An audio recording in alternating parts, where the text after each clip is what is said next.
Welcome to Audible Stories. The Hogs in the Bog. Once upon a times one of the world's most famous tricksters, Juan, was walking along the road, tired and hungry. Juan was sometimes rich, but now he was poor, wondering where his next meal would come from.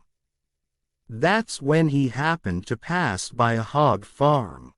He laughed at the sight of all those big, fat hogs and their little, curly tails, and while he was laughing, he came up with an idea.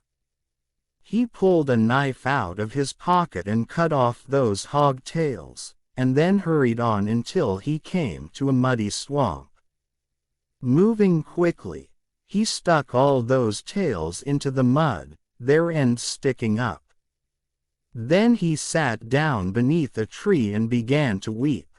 Sure enough, in just a few minutes a man came along on horseback, and he could see that the man was very rich.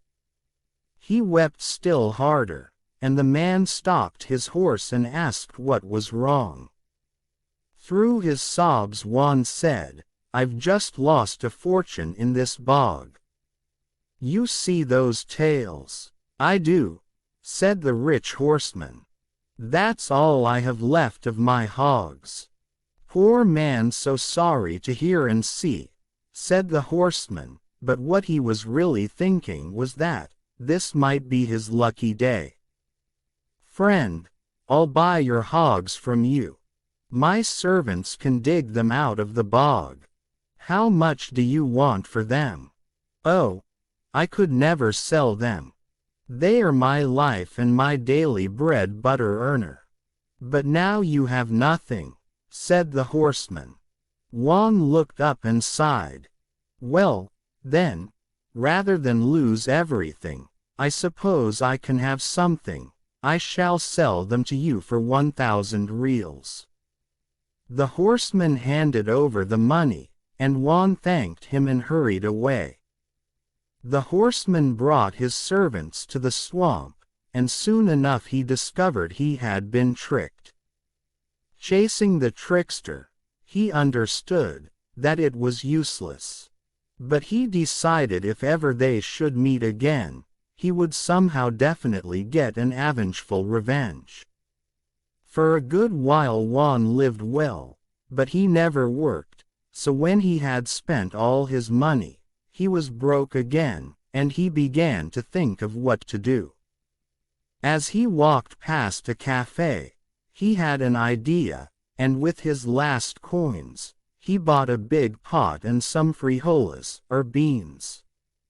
He walked into the countryside, and there he dug a hole in the ground. He filled this with wood and lit it on fire, and when it had burned to coals, he placed the pot atop them, hiding all traces of the fire. Soon the water in the pot began to boil, and he began to cook the frijoles. Juan then sat down and began to eat those beans. Before long a stranger came along dressed in beautiful clothing, so beautiful that he could see he was terribly rich. "Buenos tardes, amigo," the stranger called as he came close, and when he saw that water boiling, he stopped and said, "What makes that pot boil?" "Well, sir," Juan whispered, moving closer as if he wished no one to hear, "I don't like to tell people, but this is a magical pot. I never have to bother with fire." "That's marvelous," the stranger said. "How much would you want for that?" "Oh, I don't care to sell it," Juan said.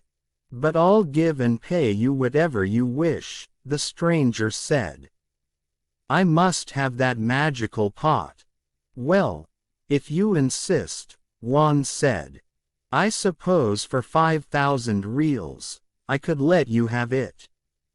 The man handed over the reals, and Juan said, "Let me explain something to you.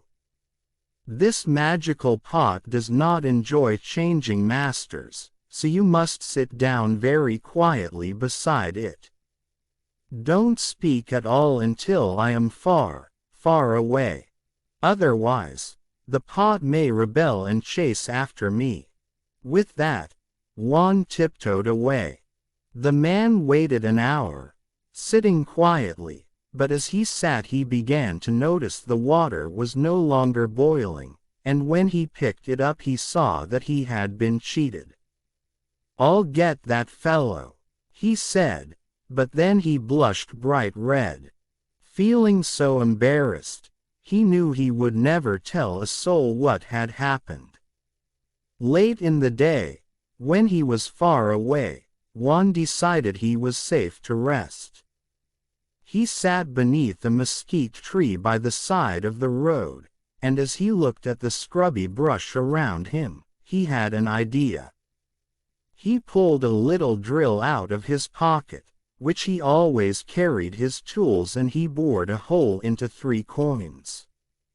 Then he hung these with string from the branches of the mesquite tree, and he hid in the bush. An hour later, a wagon carrying a load of wares trundled past, and when the wagon masters saw those coins, they stopped and began to pluck those coins from the tree. Juan called from the bush, "Hey, you leave my tree alone." "What kind of tree is this?" the wagon masters asked. "It's a real tree. Twice a year it bears coins. This is just the beginning of the season. How much do you want for the tree?" the wagon men asked. "I'll never sell," Juan said. "We'll make it worth your while," the wagon master said. Juan agreed to take 50,000 reals. 2 seasons' worth, he told the wagon masters, who was proud of the deal. The wagon master paid, and Juan left away right away. The wagon masters built homes near the tree. They pruned it. They watered it. They did everything to encourage its growth of reals. But forever after, nothing but mesquite beans grew on that tree. And as for Juan, they say he's still traveling along, searching for his another hogs to trick and stick them in the bog. If you like the story, please do like, share and subscribe. Thank you for listening.